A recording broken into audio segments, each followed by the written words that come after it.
Bonjour, aujourd'hui je vais parler un petit peu des états généraux sur la bioéthique et en particulier aujourd'hui j'ai décidé de m'atteler un petit peu à la PMA, donc à la procréation médicalement assistée. Et je vais essayer de voir ce que la Bible peut nous apporter comme réflexion sur ce sujet. Alors la PMA, elle concerne pour le moment beaucoup de couples qui ont des problèmes de stérilité. Et aujourd'hui, ce n'est ouvert qu'aux personnes dans un couple hétérosexuel et aux personnes cis. Donc on a tendance à dire que c'est un débat qui concerne majoritairement l'ouverture aux couples lesbiens, mais en réalité ça concerne toute personne dotée d'un utérus qui est dans un couple queer. Donc ça peut être des personnes trans, binaires ou non binaires, des personnes intersexes. Enfin, il y a plein d'autres personnes que les personnes lesbiennes qui sont concernées. Et en fait, pour le moment, le contre-argument majeur que j'ai entendu, c'est qu'il faut penser à l'enfant et que le désir d'enfant ne doit pas être un désir égoïste où on déciderait quand on veut de fabriquer un enfant à loisir. Je vais parler un petit peu de ce désir d'enfant et de ce qu'il représente dans la Bible. Le désir d'enfant, c'est un sujet très important de l'Ancien Testament et un petit peu du Nouveau Testament. L'Ancien Testament, notamment, regorge d'histoires de femmes, d'hommes ou de couples stériles qui ont prié ardemment pour pouvoir concevoir. Alors, je ne vais pas vous raconter toutes les histoires concernant ce sujet parce qu'il y en a énormément. Je vais juste me pencher sur deux histoires que je trouve pertinentes concernant le désir d'enfant. Donc la première histoire, c'est celle de Léa et Rachel. Donc Léa et Rachel, ce sont les deux épouses de Jacob. Jacob qu'on appellera après Israël. Donc Israël-Jacob, c'est la même personne, c'est juste à deux moments de l'histoire différents et ce personnage porte deux prénoms différents. Donc Jacob est tombé très amoureux d'une jeune fille qui s'appelait Rachel. Et ce mariage est assez horrible parce que c'est l'histoire d'une tromperie. C'est-à-dire que le père de Rachel va juger bon de tromper Jacob et de lui donner en mariage à la place de Rachel, Léa, sa sœur.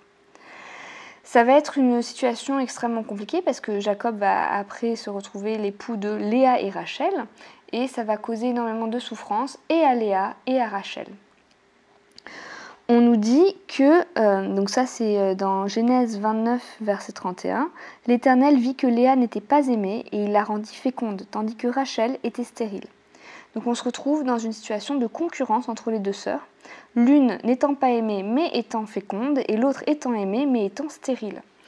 Alors je ne vais pas vous lire l'histoire de tous ces enfants, seulement il faut que vous sachiez que Léa et Rachel sont les mères ou les mères par extension de toutes les tribus d'Israël. C'est-à-dire qu'elles vont avoir au total entre elles 11 fils et une fille, et que ces 11 fils vont donner lieu aux 12 tribus d'Israël. C'est-à-dire qu'il y a un des fils où ça va se dédoubler. Le dernier fils va donner lieu à la tribu de Manassé et d'Éphraïm. Mais ce que j'aimerais en fait souligner, c'est que chaque prénom d'enfant de la tribu d'Israël, hors Manassé et Éphraïm, représente un enjeu, représente l'enjeu que cet enfant avait pour sa mère. Donc par exemple, je vais vous lire le verset 32 et ceux qui suivent. « Léa devint enceinte et elle enfanta un fils, à qui elle donna le nom de Ruben, car elle dit « L'Éternel a vu mon humiliation et maintenant mon mari m'aimera. » Elle devint encore enceinte et enfanta un fils et elle dit « L'Éternel a entendu que je n'étais pas aimée et il m'a aussi accordé celui-ci. » Et elle lui donna le nom de Siméon.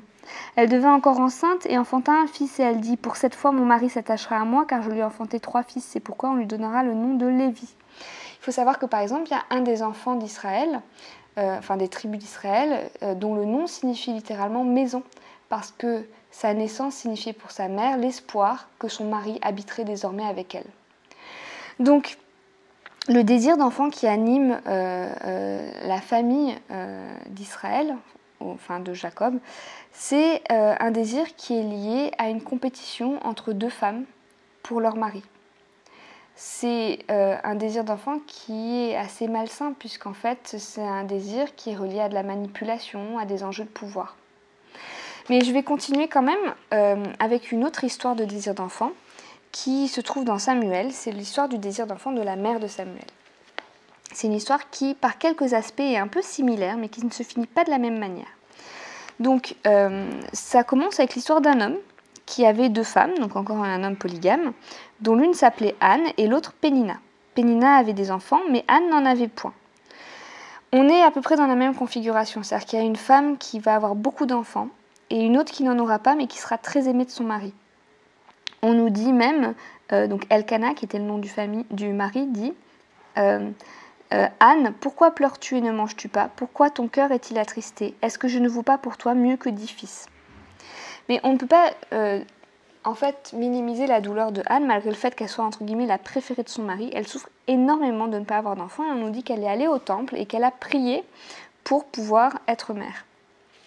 Et qu'est-ce qui se passe en fait quand elle devient mère? On arrive donc on est toujours dans 1 Samuel chapitre 1, et je vais arriver au verset 22 où on peut lire « Anne ne monte à point. Anne ne monte à point, et elle dit à son mari « Lorsque l'enfant sera sevré, je le mènerai afin qu'il soit présenté devant l'Éternel et qu'il reste là pour toujours. » Et c'est ce qui va se passer en fait.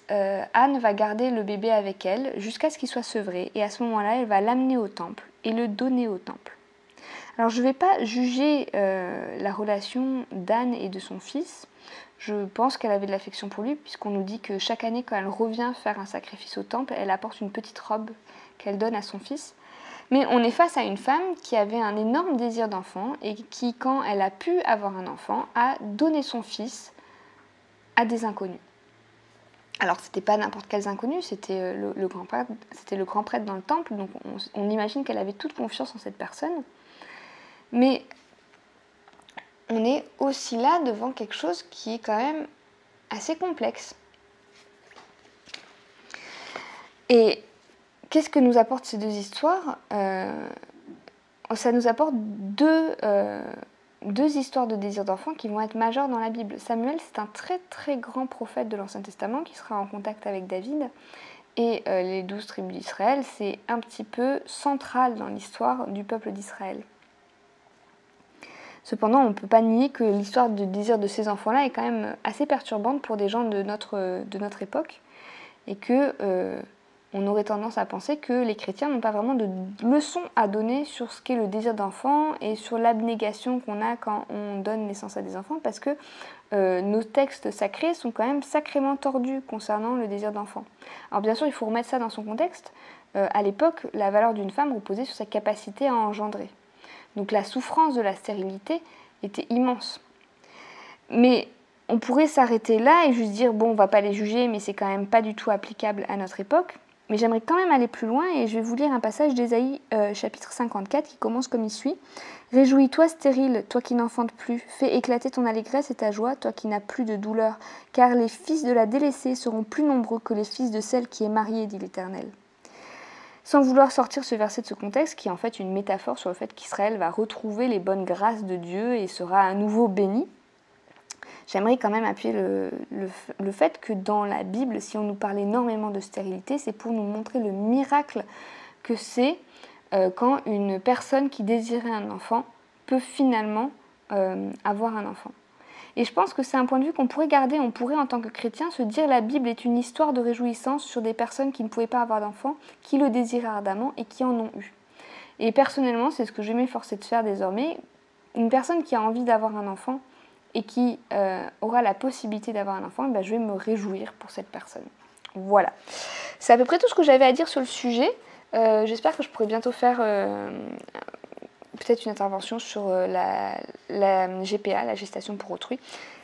Mais ça, c'est un autre sujet. Voilà, c'était tout. J'espère que ça vous a plu et j'espère qu'on se retrouvera bientôt pour d'autres discussions sur ce que c'est que d'être queer et chrétien. Bye!